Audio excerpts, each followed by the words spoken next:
All right. Welcome back to Editor Q&A. I'm Randy Surles. I got, just as a quick background, I got about 30 years in the military, mostly SOF, Rangers and Green Beret. And then over the last 8 years, I've been working as an editor and a writer, a ghostwriter, and a book editor. And so I've helped a lot of people write their memoirs, write their nonfiction books and their fiction books. And Dan was one of my clients, and now is a pretty good friend of mine. So Dan, want to go ahead and introduce yourself, and then we'll introduce our guest. Yeah, absolutely. Thanks, Randy. So Dan Pace, I'm a retired Special Forces guy, and now I'm a writer. So was kind of moved to write by some of the things I saw overseas. Started putting some of it on the paper, and that's where I met Randy. Working together on that first project, and since then, really enjoyed writing and tried to kind of push forward with it as a career. But the reason we run this show is we really want to make sure that other people who are similarly moved to write, guys who get out and just want to tell their story but are not sure how to start, get the chance to do that. And we want to provide some best practices, worst practices, lessons learned to help those people out. And so that's really why we're running this. And we've got one of those people today. So Randy, you want to do the intro with the guest? Yeah, man. So Dan Romero, and fortunately I was able to work with Dan Pace way back in the day. Of course, spent time in the military, a little bit of conventional time, Army Alert units, Marine Recon, and then got into special operations after an Afghanistan deployment. Reading a lot of Dan's writings, it kind of prompted me to want to write my experience, and that's kind of where I'm starting out at. Dan wrote his book. It's about the deployment that we did together, and I guess looking at putting the book together myself, but from my perspective. So same deployment, a lot of the same stuff, but significantly different, just based on position and that I held in the platoon and stuff. Yeah, I think a lot of people, I get this from a lot of, sorry about my background. I'm in my room. I just got my operation. It was my parents' bedroom, extra bedroom. So walls, whatever. I got a fan going on above me with the fan chain behind me. But a lot of people that I talk to who don't know much about the military are like confused about enlisted and officer perspectives and responsibilities. And all three of us know that, what you focus on as the senior enlisted guy for a mission and the platoon leader of the mission are completely different things on purpose, because you can't focus on everything. And so having a different perspective, I think that's really great idea. And I think we have a lot of enlisted guys writing books now, but I've never seen like the same event from two different points of view.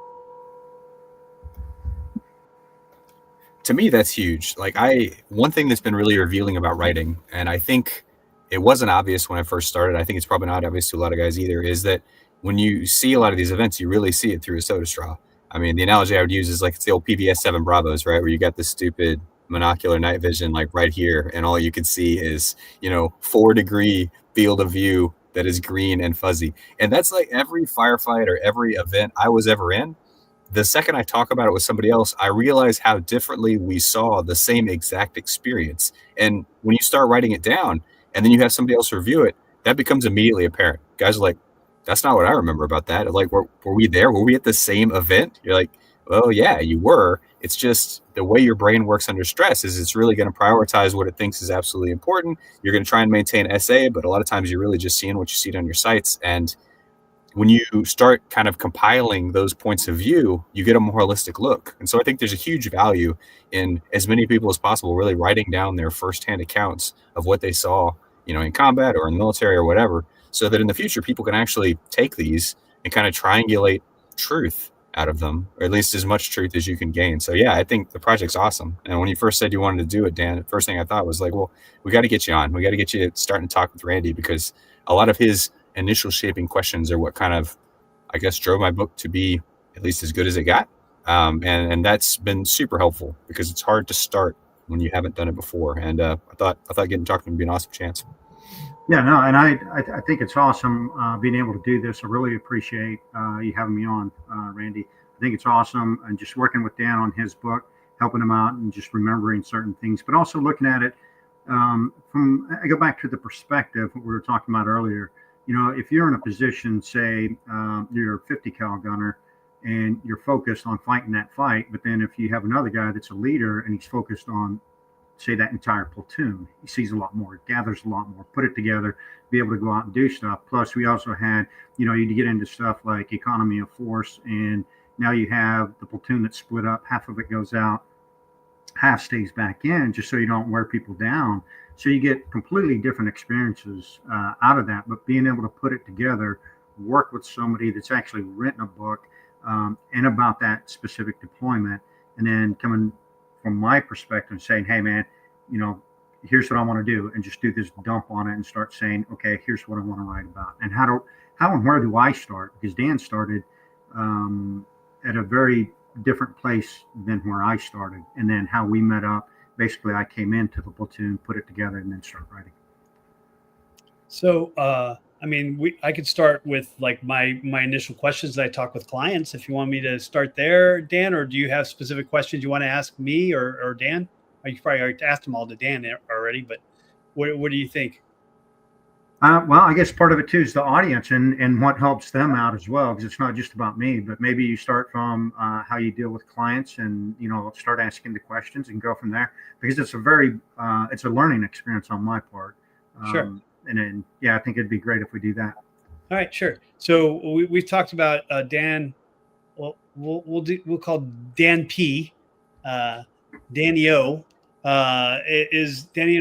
We've talked about audience before, and the first time I talked about audience, Dan wasn't a big believer. I wouldn't say he was a big believer, but he was more sus about the whole thing. He's like, it's for everybody. Everyone will like this. So the audience is really important, because you can write the same book from different perspectives and have directed at a different audience. I mean, it's obvious when you give examples, and you're like, hey, I'm going to tell this story, and it's going to be PG because I'm going to talk about it in front of my kids.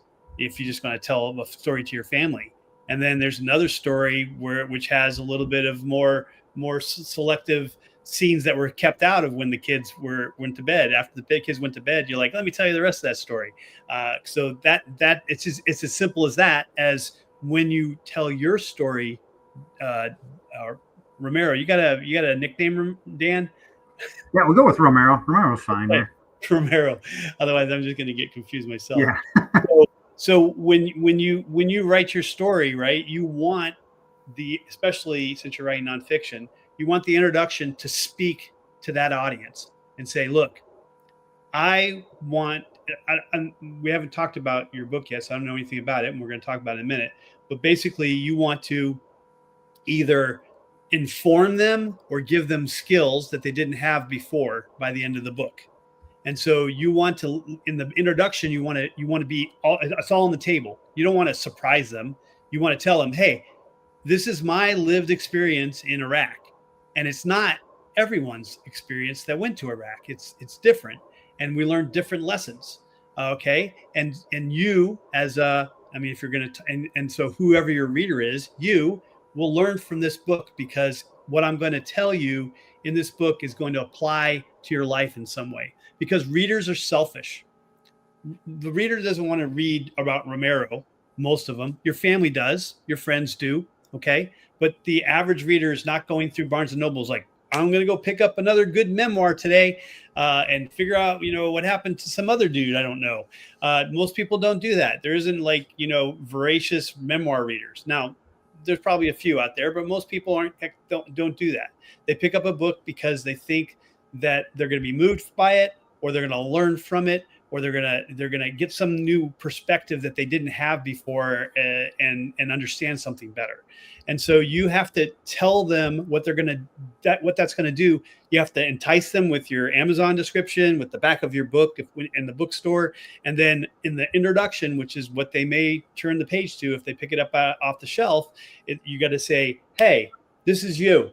You don't know this because you weren't exposed to it, but you may be exposed to it. And this is what I'm going to teach you. And you have to be very upfront with that, because otherwise they're like, yeah, it's not my book. He's not talking to me.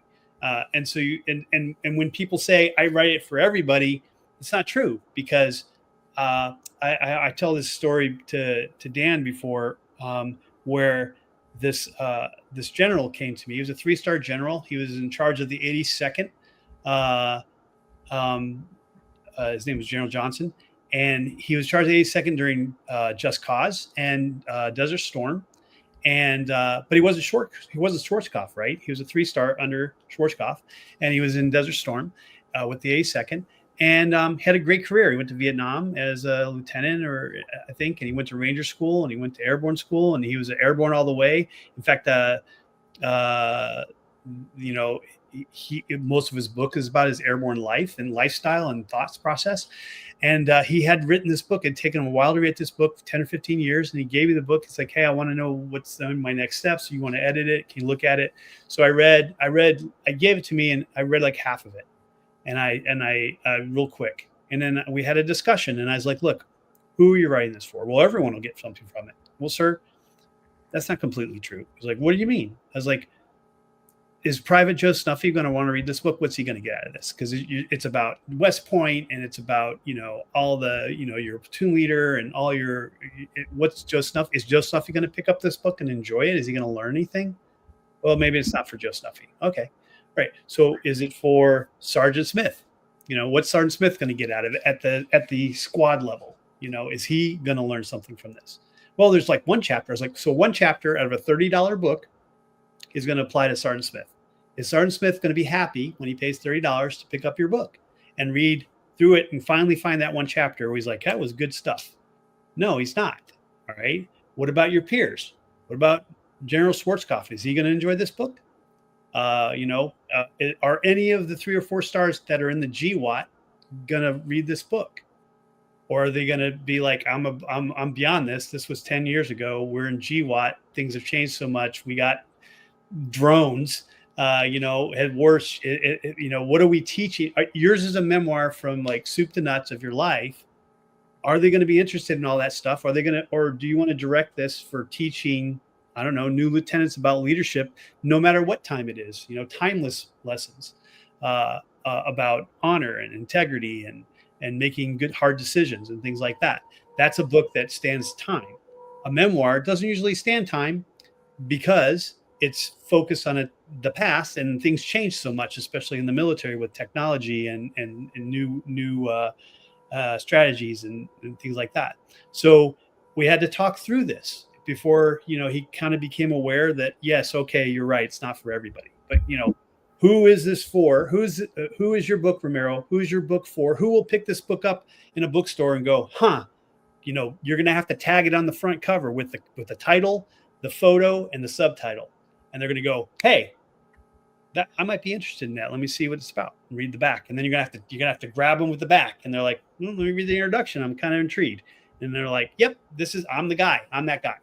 Okay. Because otherwise they got 500 other choices, and memoirs just don't sell well usually. So, you're looking for those 5,000 people that are looking for their next military memoir, and you have to convince them to do it. So who is the person that you want to learn from this book? And that's the first question. Yeah. And that's a great question and a tough question to answer for all the reasons that you kind of highlighted right there. And I would kind of dovetail off of Pace and what his target audience is. And I think it's a combination of things. I think it's entertainment. I think there is some memoir, and I think there's also some learning, and that would be the leadership side of it. So I think it crosses a number of things in there. And that's kind of what I'm getting out of it right now. Now, I also looked further as I was writing this and thinking about this weekend. I looked at it and said, okay, if I'm going to get into a leadership book, and teach somebody, whether it's a private, a sergeant, say sergeant first class, a lieutenant, or even captains and stuff, then I think that would be a second book, and it would dovetail off of this book and saying, okay, hey, here's my experiences, and here's how the deployment went. Here's the fun times we had. Here's all the challenges that we had. And then turn around and write a second book, and that's dovetailing off of that and saying, okay, here's the leadership based off of that. And then step back a little bit further in when I first enlisted, and saying, this is where I learned my leadership from. These are the good and bad leaders, and these are all the different organizations I was in. So that's kind of the direction I'm heading in, I think. Now, hopefully that makes sense. So Pace, remind us, who is your ideal audience that we finally decided on? For the current book in Afghanistan, my ideal audience is people who like military history about the GWAT, right? So veterans who served there is probably my number one most common reader, and that's straight out of like Facebook advertising demographic. My most common reader is either guy who served in GWAT or 45 to 65-year-old man who enjoys reading military fiction because it kind of brings him back to where he was. And so I've just kind of wickered my target audience down to that, to say, all right, straight up, guys who want to remember what it was like to be there. To a lesser degree, guys who want to know what it's like because they're about to go there. So I would say like the younger audience, like either lieutenants and NCOs who are going to kind of step into that world and get ready to do it. And that's it in a nutshell. I try to make it timeless because I do want it to kind of stand the test of time in terms of like, taking specific events and then generalizing about, what it's like in general to be in these situations and kind of the human side of it. But if we're being honest, like that's like my breakthrough demographic. My main demographic is guys who really want to remember what it was like to be there. And to Randy's point, that's a smaller set, and I'm okay with that because that's kind of who I want to tell the story for. So is it? I'm sorry to both of you. Is Romero's book is about Afghanistan or Iraq? Both of them are Afghanistan. So a little bit of background. Yeah, a little bit of background. I was the platoon sergeant of a platoon, and Pace was a 50 cal gunner within that platoon. And that's how we kind of developed that relationship and went from there. Okay. So that was it started off kind of one-sided. The relationship's a little one-sided at first. I feel like mostly I just did whatever Dan said. Like that was pretty much my role. Okay. So, I think that's all a good start. And then this is all going to go into your marketing, Romero. It's all going to go into like, okay, how am I going to snag them? How am I going to snag them with the cover, the title, and the subtitle so that they're actually going to read what the book's about? And so that's what you're going to have to be really specific about deciding on the cover, having a title that's going to grab them, and making sure that they understand it's about Afghanistan or, GWAT, one or the other. And then making sure that, if you're emphasizing the enlisted point of view, making sure that that's part of either the title or the subtitle too, because there's a different readership for, a senior enlisted, perspective on, Afghanistan in 2020, whatever, and an officer's perspective. That's why we have subtitles of books that says, that say specifically a first lieutenant's perspective or a captain's perspective or an officer's perspective, because they're talking to specific people and they want to make sure they attract those people. Yeah.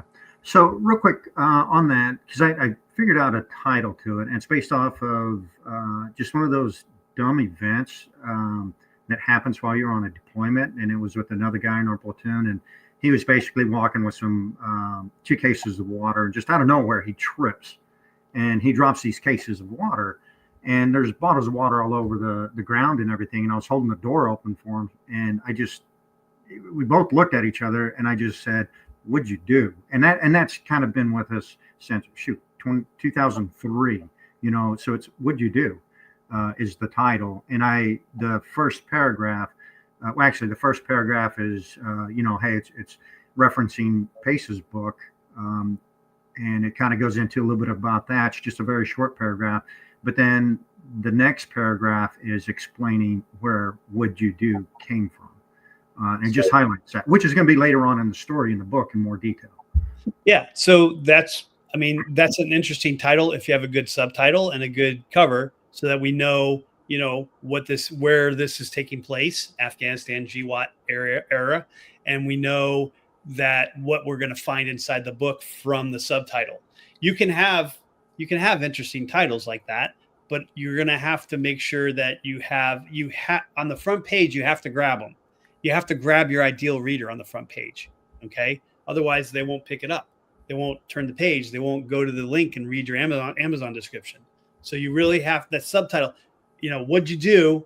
And then a service member's, anecdotes from Afghanistan 2024 from, something like that, so that we know that's what you're going to find. You're talking about people who love who love the Afghan war, who are veterans of GWAT. Okay, so you got to show that this is a veteran GWAT book. And also you're talking about people who just like to read, stories, older men who like to read memoirs about the military. That's fine. But you have to be very clear about that on the cover, just so you can attract your ideal reader. Okay, so a little bit more detail on that then. The title of the book, Would You Do? And then I guess as far as the subtitle, and what I'm hearing about the subtitle and that initial entry is that's your elevator pitch. That's what's selling you on the book right there. So I'm trying to capture that, put it together. I want to turn on a light real quick because I look like daylight savings time. Lights went out and then it's all dark. It's okay. All right, man, I'm back. All right, but the book name, What Did You Do? Or What'd You Do? And it's a parallel to It'll Buff Out, which is Pace's book. That's the title of his book. And it's Warren Shenanigans with 10th Mountain Division in Afghanistan. And then a platoon sergeant's perspective from 2003 to 2004. And then it lists the 2 fire bases that we worked out of, which was Firebase Skin and Oregon. And then it lists, again, the book, It'll Buff Out by Daniel Pace. Yeah, I think some of that I'll have to look at it when it's all finished and make sure that you got a good cover. But that sounds like a good way forward. Okay. So usually the next thing after we identify the audience is we ask, why are you writing this book? I don't like these questions. Now, why am I writing this book? I've always, I would have to say since about 2020, I've kind of started moving towards helping, mentoring kids out. And I started really looking at leadership, just helping them out and being able to put things together for them and push them in a good direction. So they don't really get it these days. And then I started looking at writing a leadership book. Actually, I had a program that I wanted to do with machining here in a local area, help them out. That didn't really work out too well, especially with COVID hitting and everything. And so now do I put it into a book? And then it kind of, when Pace started coming out with his book and we started reviewing it and talking about different things, I'm like, man, why don't I just dovetail off of this and write a book and then get into the leadership perspective? And so, yeah, that's kind of where I'm at, why I'm writing the book, why I want to write the book. Pace and I talked about this a little bit. I think it's just pretty cool. I think it's unique in that how many books do you see off of the same, say, deployment, same event, but 2 completely different perspectives. And I just thought it would be a really cool idea to do something like that. Yeah, I think good comp titles for this are, you know what comp titles are? Yeah. So a good comparison title to look at is all the books that are written about Black Hawk Down, because you have the big book that was kind of omniscient. It was, everything, different points of view from all different, mostly the leaders and a couple of the soldiers that were doing specific things. But then you have the helicopter POW, wrote his own book. You have the Ranger who became a country star. I forget his name, but he wrote a book about his time in during Somalia. You have probably about 6 memoirs from different perspectives. So reading a couple of those and seeing what differences they bring to the table and kind of, getting some ideas from them, that might be something that might help you as well. That's the only one. That's probably the best example I can think of. Something written from multiple perspectives right now, because the only other thing is that I've read and I've been researching it lately is the Operation Eagle Claw, which obviously failed. But that my dad worked for the company that Ross Perot's company. He had some people down there, so I was really interested in that when it happened. And then there's been like 4 or 5 stories of that. You have the different Delta books that have like multiple chapters about it. You have the Ken, I forget the original one, the On the Wings of Eagles, which was the actual story about it that Ross Perot hired a professional writer to write about it, Ken Follett. And then you have like 3 or 4 or other. You have the ambassador's point of view, what was going on in the embassy when everything was going down. So you have, I think it's called guests of the Ayatollah. So you have multiple POVs from that too, which are doing exactly what you two are saying. It's like, hey, this is my POV as a PL. This is my POV as a team sergeant or a platoon sergeant. This is my POV as a 50 cal. And they're obviously, through the straw, completely different things. And what you were focused on and what actually happened. And I can appreciate all that. So yeah, sounds all reasonable. Yeah, that's pretty cool. On a side note, so Dick Meadows, it was a part of all that. His son was actually a LURS commander out at Fort Bragg, and I was in that organization at the time. So Dick Meadows used to go to our unit and have NCO PDs from time to time. So got to meet him, talk to him, hear some pretty cool stories and everything. But yeah, that's bringing that up. I was just like, wow, that's pretty cool, man. That's really, I don't know if I can't remember if I told you this, Pace.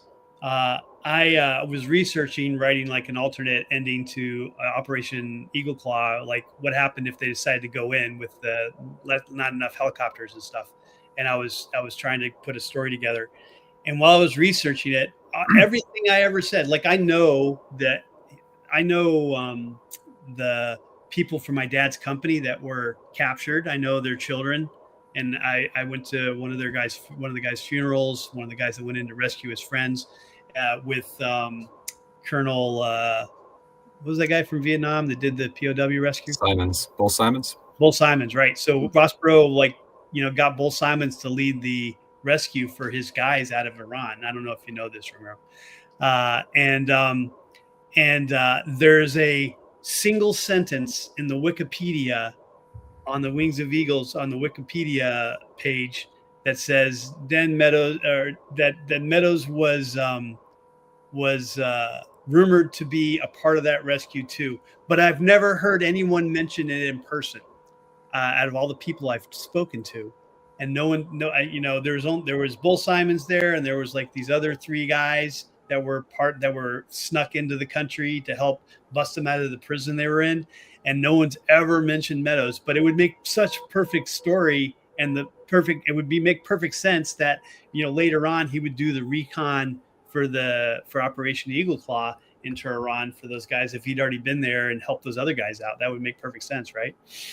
Yeah. There's a lot of background to that, a lot of really interesting background to it. And to hear it, from, the actual source himself, it's just really cool to see that. And then, to experience that. And it's just it was like when you first meet him and everything, you start hearing these stories, you're like, wow. And you read books about them, you understand that, you get briefings on them and everything, because, historical and just how do you, a lot of it is tactics, TTPs and stuff, and what they did and how they did things. So, yeah. Yeah. All right. Well, I mean, how much have you gotten written? So I had up to 10 pages, and I was kind of doing snapshots and sending it to Pace for him to review. And he's like, hey, that's good, but you kind of write more like it's a sit rep, because that's what I'm used to writing. It's very blocky and very, don't laugh at Pace. No, but it was really great advice and everything, because I do catch myself doing that. After, say 25 years in the military, you're used to writing a certain way. Your audience is a commander. Your audience are other people that want information, and they don't want to have to read this, really entertaining story. They want information. It's, confirm or deny, and hey, what exactly was in there? Provide the details and everything. And so that's where I'm at right now, is trying to transition out of that mindset, that habit of writing that way. It's informative, and I put detail in it, but it's not something a reader would pick up and say, oh yeah, this is interesting. Let's keep reading. It's a sit rep, as Pace had put it. So go ahead, Dan. Go ahead. I think this is a super common, I guess you could say, problem with transitioning from military to civilian writing, right? It's that I've got to get brevity out of my system. I've got to stop thinking about things as clipped comments. I've got to take shared context and take that out of my system. This whole idea that, well, I don't need to say all that because it's implied. Like when I tell you what happened, in a sit rep, both parties know almost exactly what I'm talking about. And really, you're just giving them this little tiny nugget of information in which this giant boulder of context is already there. Like, you're not talking about units, you're not talking about, nobody gives a fuck if it was cold outside or if it was hot or if it smelled like this or that. But all that same shit is what I think guys fail to realize is necessary to translate what's in your head to a reader. And so a reader doesn't know if it was dusty or if it was hot, or not even just that, but what did it feel like when it was dusty and hot? Like, man, I was super irritable because my sinuses were just dripping gray dirt, because I don't know why. There's something about Afghanistan that makes me snot up and drip gray dirt all the time. But that's the kind of stuff you would never describe if you were talking about the scene. You would never write it in like a large scale military history book, and you would never write it in a sit rep. But there's this in between space that we're talking about, which is really trying to write a narrative that you gotta like put the reader into your shoes and like make him feel like you were there. But I think that is something that all of us, the second we get out of the military, just fail to do at first. Like, I will write a bunch of stuff down. Here's all the stuff that happened. It's cool. My buddy's like, yep, I was there. That's what happened. Reader's like, what? Either I don't know what you're talking about, or why would I care about that? Okay, a bunch of guys got shot back and forth, bam, bam. All right, what? I mean, that should be 10 pages, but you made it a paragraph. And that's not just you, man. That is me. That was me coming out and doing the same thing. That is, I think, all of us, because you have to untrain so many of those habits that, you spent 20, 25 years like refining. And that's where this is really helpful, because being able to have somebody to basically go back to and say, hey, take a look at this. They can look at it and say, yeah, you know what? The writing's okay. You're saying everything that you want to say. However, you're not painting that picture, and you need to paint that picture, because even though that, it's kind of like teaching somebody, you're really experiencing something and you're teaching somebody that's never done it before. You have everything in your head. It's wrapped up in your head. It's really easy. It's really understandable. There's no questions about it.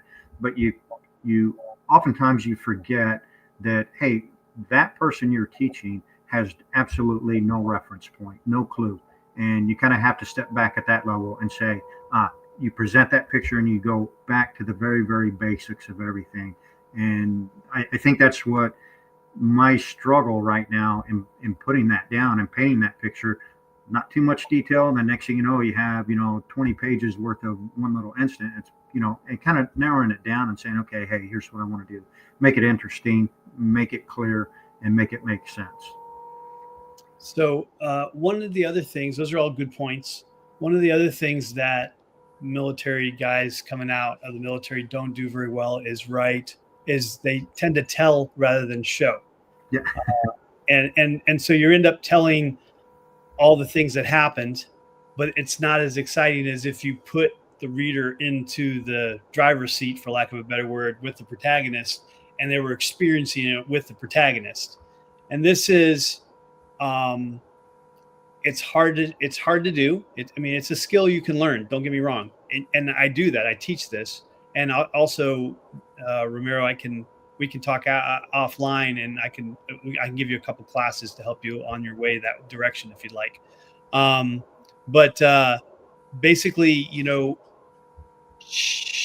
not telling the thoughts so much and the feelings but showing them in what he does and how he reacts to different situations. And this means you have to really think out the scenes, the pieces of the scenes that you want to show the reader, so that there is an element of that you can show, right? If you want to show conflict. You don't want to tell the reader, hey, I went through here and I did this and I did that, and then these guys screwed me over, but I said, whatever, screw off, and I went and did this and did that. That's just very narrative, and it's chronological, and it's just one thing happened after another. There are no consequences to actions. There are no hard decisions to make.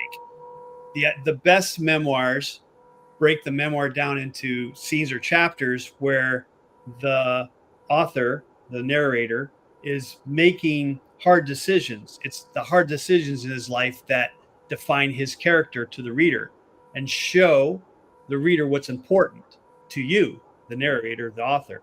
Okay? When you make hard decisions, given difficult situations, then I understand, without you telling me, I can see by what you've shown me what kind of person you are and what's important to you.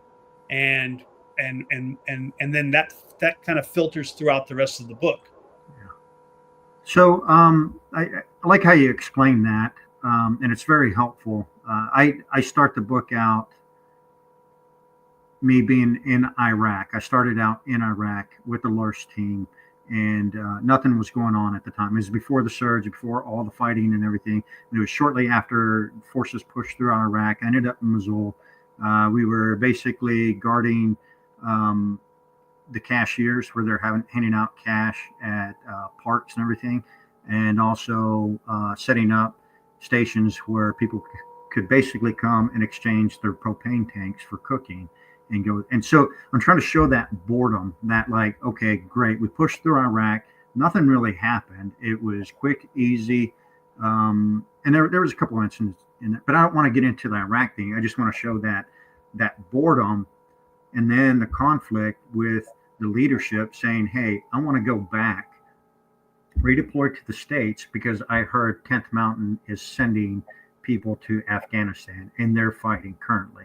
And so that conflict is working with the first sergeant and saying, okay, because you have to, in the military, you have to justify everything. You can justify it. Sometimes it needs a little bit more justification than other times. And I'm kind of going through that. And all of a sudden, it's like that light comes on.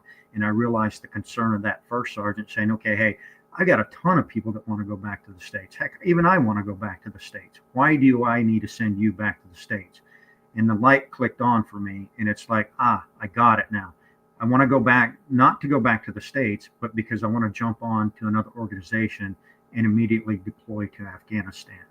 And then once I said that, it resolves that conflict.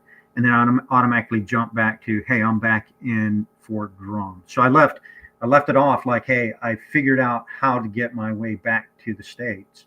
And then, bam, I'm in Fort Drum.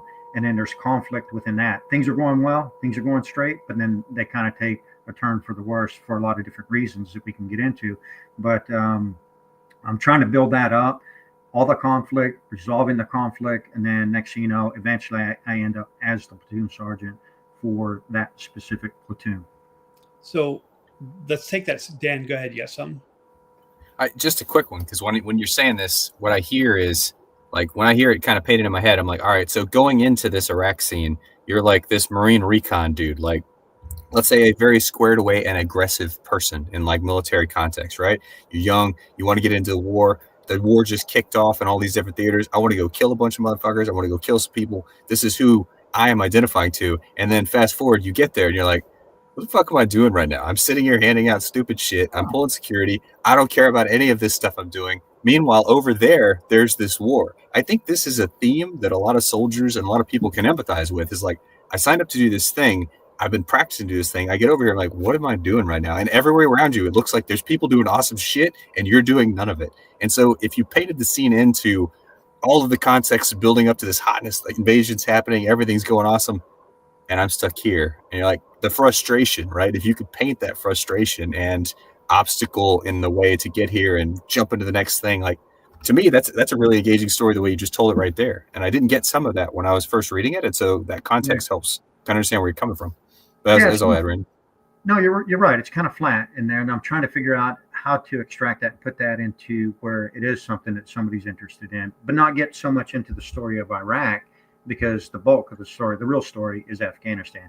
The intro, the prelude to that is, hey, how did I end up in Afghanistan? What did I do? What were the steps that I've taken?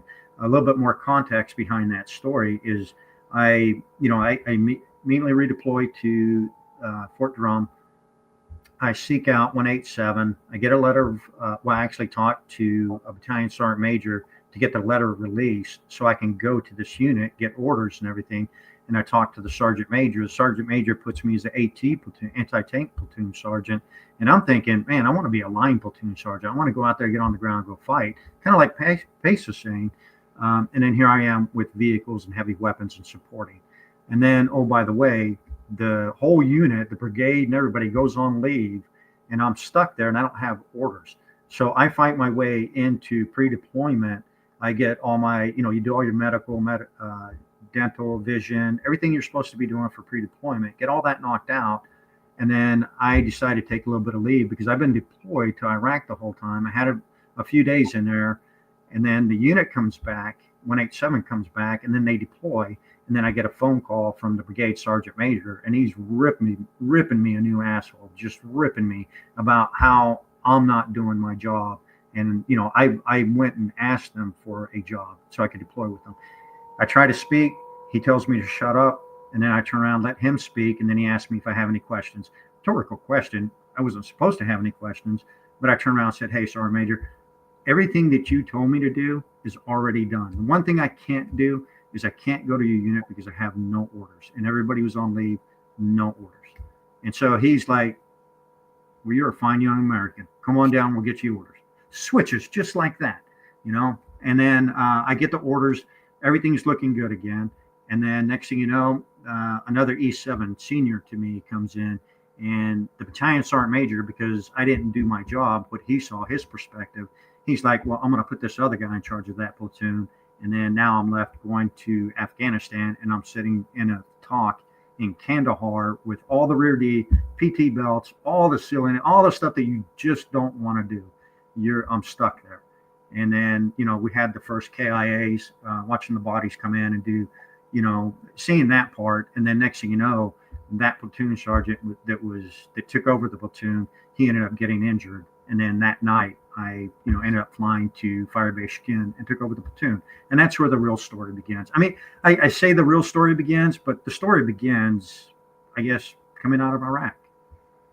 So I got a couple things.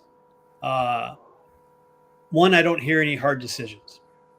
Like what it sounds like everything you just told me was an easy decision. I want to get out of Iraq. I want to go to war in Afghanistan. I got out of Iraq. I got to war. There were some obstacles. Obviously, they're on leave. They couldn't do the paperwork. The sergeant major yelled at me, but then I explained it to him, and I got my orders, and I went to Afghanistan. But what makes compelling stories, and all of this is really interesting to me and to Dan, to Pace, because we've lived it, and we're sitting around with some beers and going, "Yeah, I've been there," and we get it, right? But when you want to tell this story, you want to show the other side of the coin. Like, all right, you said I want to go to Iraq so I can jump on board and go on with this other unit. So you're not supporting the unit, right? So this is it's a difficult decision, right? Because if you say that out loud, depending on who you say it to, now you're a traitor to the unit, right? Exactly. Yeah. And so, but you have to make that clear, because that's not clear to the average person reading this. You have to say, do I speak my mind about what I really want to do? It's like, why should I send you over anyone else? Why should everyone wants to go home? I want to go home. Why should I send you? You have to make it clear that your decision to speak up could have gone the wrong way easily, because if you talk to the wrong person, they're like, "You're a traitor. You're never going back. You're the last person in. You're the last person out. I don't care when you get back."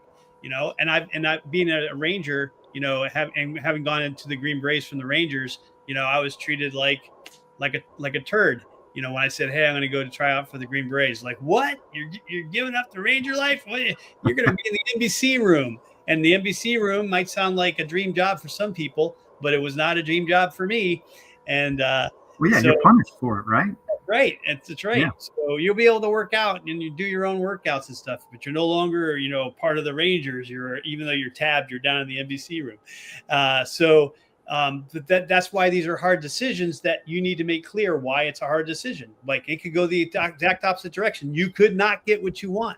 And so that's what makes compelling stories, is you're making a decision. You're showing agency by making a decision. This is the kind of person you are. This is your character. Like, hey, I may not get what I want, but I stood for what I wanted to do. And it wasn't the best thing for my unit, for this unit. Well, this unit's not doing anything, but I could make a difference in the other unit. And so that's worth it to me. Plus I want the adventure. You can throw that in too. Obviously that's part of it. Right. But it also depends on your maturity, right? Because once you get to a certain level, then all of a sudden you're about, I can make a difference there, as opposed to when you're younger, you're like, I can do something cool over there, because that's also about choices you make in maturity as you go along and through the ranks in the military. And the same thing is when when you get back and you have to, we had this discussion with Dan through his first book. and it was really difficult to find these scenes. But when you find these scenes, they're really good. There's some scenes in Dan's book that are really, really good because there's really hard decisions that have to be made that have consequences. And that's what you need to show. You need to show these hard decisions that you have to make. You have to show the pros and the cons of why it's a hard decision and explain it to the reader. And then you have to show the consequences of this. Like, for instance, when you left your unit, did anyone think you were a dirtbag because you're leaving your unit, or were they all like, "You're so lucky," Well, yeah, and it's a combination, really. I mean, if you look at stuff like that, it's a combination, because some of them are, yeah, you're so lucky, but some of them are like, hey, why do you get to leave and I have to stay? But then, the thing is following through and saying, okay, I am going to stay true to what my decision was, to go back to get in with another unit, immediately deploy to Afghanistan.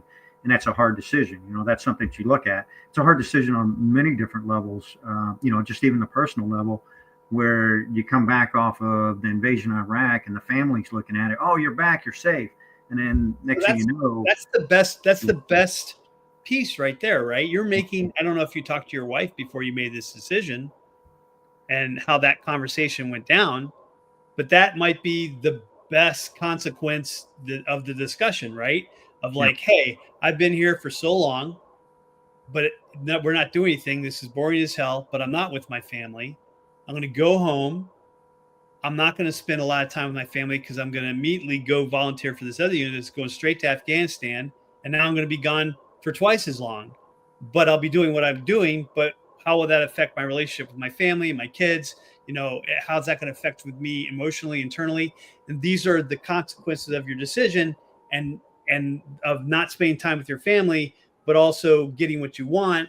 And these are the pros and cons of the decision you made. So then, if I'm, and that makes sense to me. So if I'm writing this, because a lot of it, there are a lot of decisions in there, especially on that initial part of the deployment. Decisions, one, we had the first KIAs came from the scout platoon. My background, I look at it and say, okay, hey, my background is Marine Recon, Army LURS units, been through all these different schools and everything, all these different trainings, did everything. When it comes to reconnaissance, I did everything reconnaissance. And then I looked at it and I wanted to approach the First Sergeant HHC, which I was assigned to. That's where the scout platoon is in. So I approached him saying, hey, look, I've got all this background. I know how to utilize them. I know. And that's one of those things I look at it and say, okay, decisions, those tough decisions, trying to get myself into a platoon sergeant. Why is that a tough decision for you? What's the other option? Well, the other option is really, there was three options at the time. One, look at the scout platoon, trying to take that over. The other option was stay in HHC there in Kandahar and just be basically a chogi boy and wait till something happens. Or the next harder decision was saying, okay, I'm going to go to another unit within 10th Mountain that's here in Afghanistan and shop around for a job, which again, that puts me in another point of, hey, now you're a traitor to the unit. Now you're going out there and shopping. You're the one that screwed up, is the perception from the leadership when they didn't fully understand everything. So that was the three things that was the three. So what I hear is three choices that were all more or less beneficial to you. I mean, one choice you could have done nothing, which is not really a choice because you wanted to do something. So you had three choices, but you didn't. It didn't come.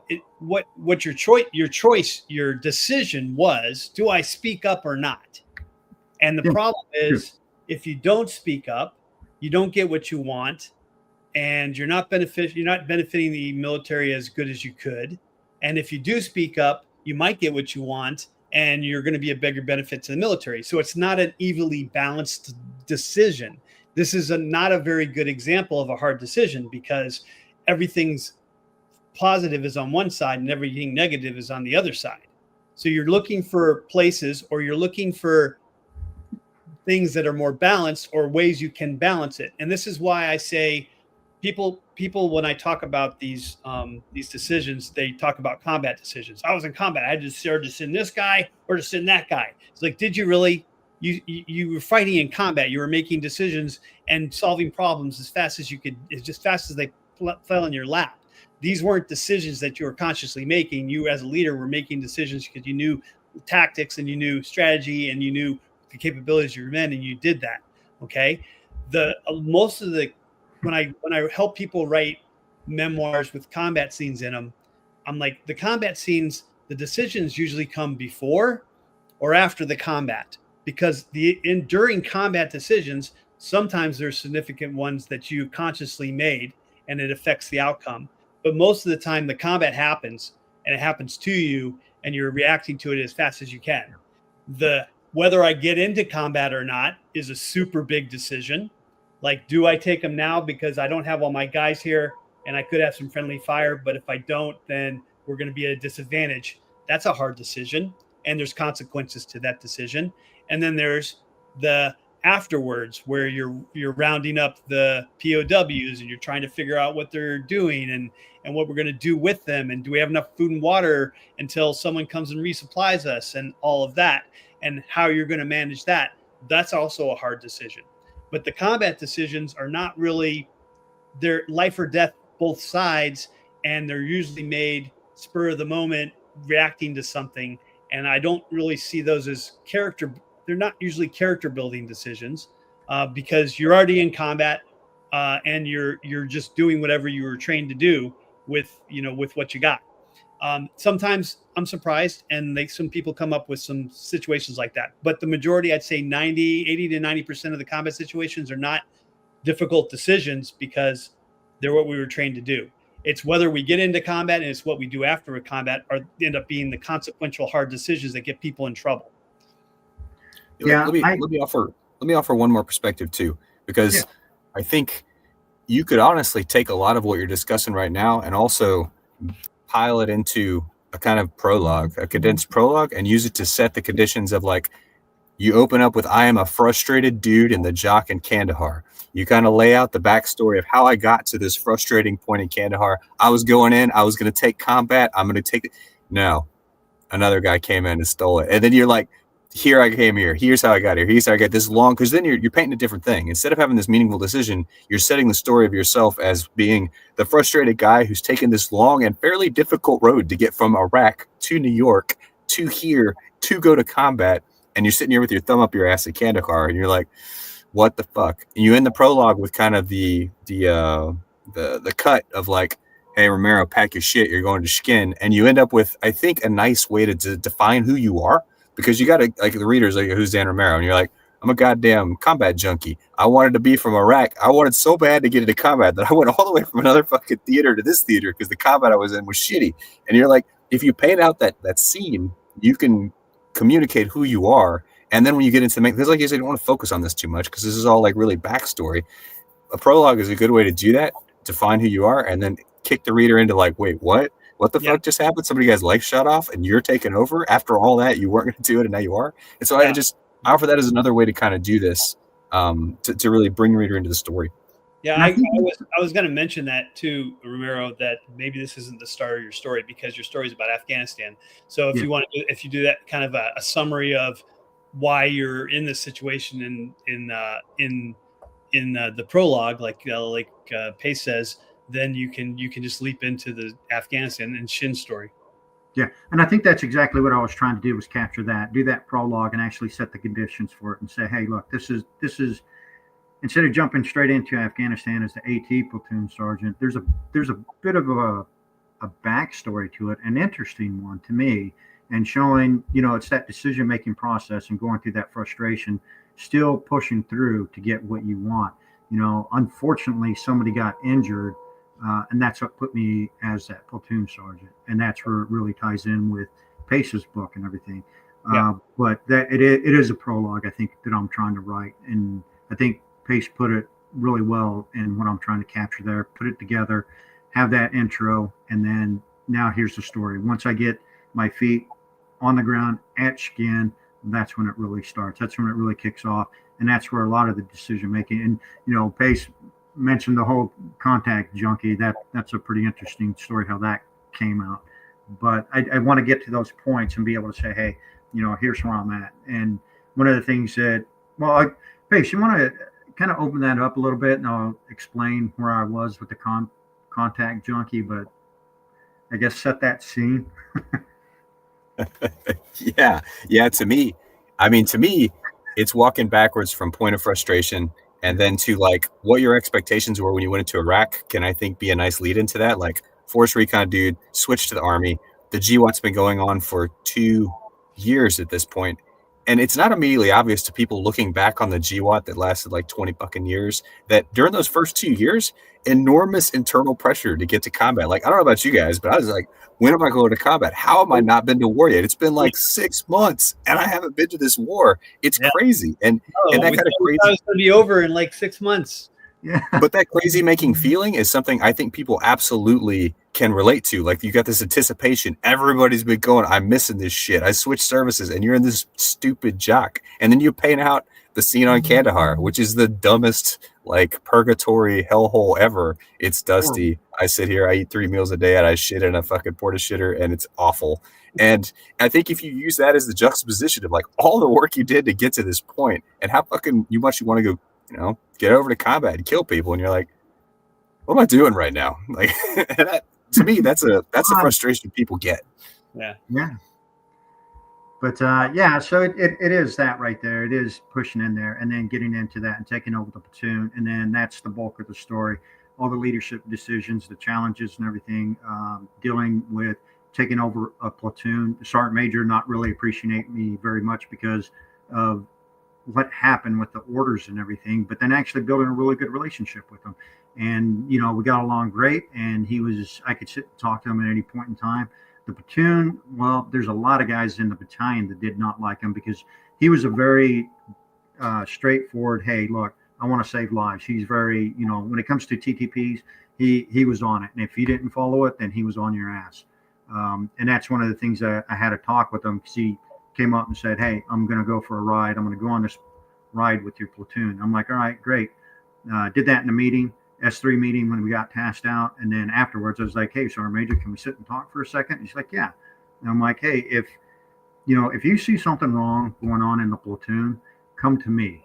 And he's like, well, what do you mean? I'm like, come let me know because I'm the one that's fucked up. It's not them. If they're doing wrong, it's me. So come to me and let me fix it. If you go to them, then that presents a conflict. Who do I listen to? The battalion sergeant major or the platoon sergeant? And it's always going to be the battalion sergeant major. And that creates this unit. But just the fact that, going up to that battalion sergeant major and saying, put my foot down and say, hey, look, I'm the platoon sergeant. Chain of command, chain of concern works two ways, up and down. So if you're going to bring it down, go through me. Chew my ass out, let me fix it. And then it went from there, and then we kind of built it up there. And we had a really good relationship. I could go to him with anything. And I think it's those decisions, that conflict. It's that, hey, working through these things, because you're right. A firefight, you react to contact. That's what you're trained to do. But it's also these other instances, many of them in there, that it's like, okay, hey, you're presented with something. It's like, how do you overcome that? How do you turn around and say, okay, hey, I'm going to go up to a sergeant major, battalion sergeant major, and say, hey, bud, back off, come to me, versus going to the guys and everything. So it's that type of stuff that I want to cover. Okay. Well, I think we're at our hour, but hey, I'm going to give you my contact information after this, Dan, and Okay. we'll get on a couple calls, and maybe I'll help you out a little bit there with that too. I guess we could ask anyone who's watching if anyone has any questions, which we have very few so far, but we got 3 viewers. That's not bad for a live. But no, man, that whole conflict you just described to me is like that. That's the first chapter. You're establishing who Sergeant Major Watson is as a character. He's recurring through the book. Your interactions with him are going to be recurring through the book. And again, everyone can understand walking into a new job, having a boss that breathes down everybody's neck and is notorious for it.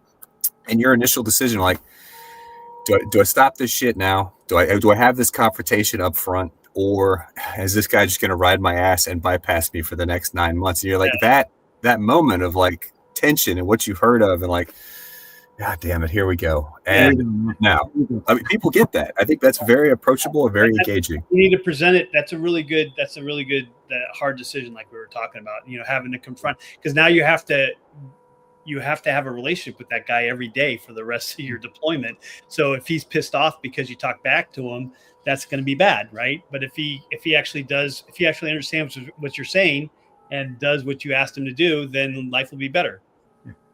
Well, no, there's multiple levels within that short little vignette. Really, if you look at it, it's a battalion sergeant major, being addressed by a sergeant first class, but then it's also a sergeant first class dealing with his, hey, that's your career really.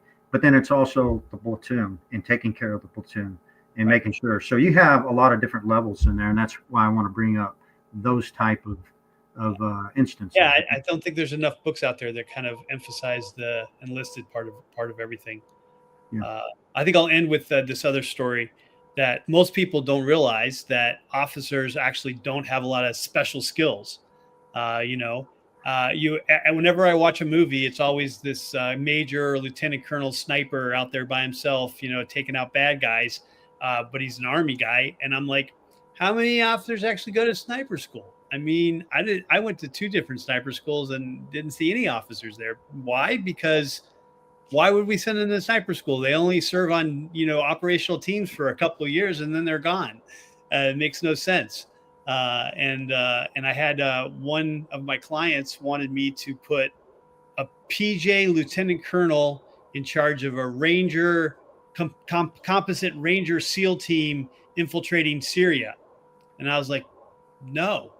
And he's like, what do you mean? I was like, no, you can't do that. He's like, well, the lieutenant colonel outranks everyone. It's like, well, first of all, there's no such thing as a lieutenant colonel PJ because they're all enlisted. And he's like, what? Who's in charge of them?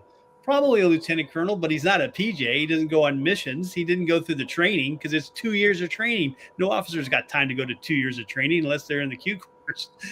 And then he's like, that makes no sense. He's like, well, that's why I'm here to tell you that that's not the way stuff works. There's no such thing as Lieutenant Colonel PJ. That's operational. And then also no Ranger or SEAL person would ever allow his men to be put in charge by a PJ because they don't have the operational experience. He went to Ranger school.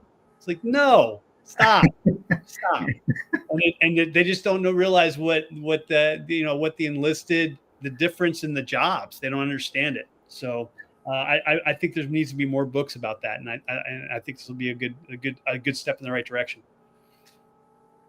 Good deal. Yeah, no, this has been it's been great. I really appreciate both perspectives and everything, putting this together. It's very helpful, and I just need to start cranking away. We can bring you back when you're further along, got more questions, or maybe I'll take a look at what you got, and we can make a list of all the points of interest and kind of talk about that too. No, absolutely. I put it when I'm writing on Google Docs, and I put a share to Pace. And if you want the same thing, I can share it with you, and you can kind of go through it, read it, and see what your thoughts are. But yeah, as I go along this book, absolutely, I'd love to come back on, and I think that'd be great. Yeah.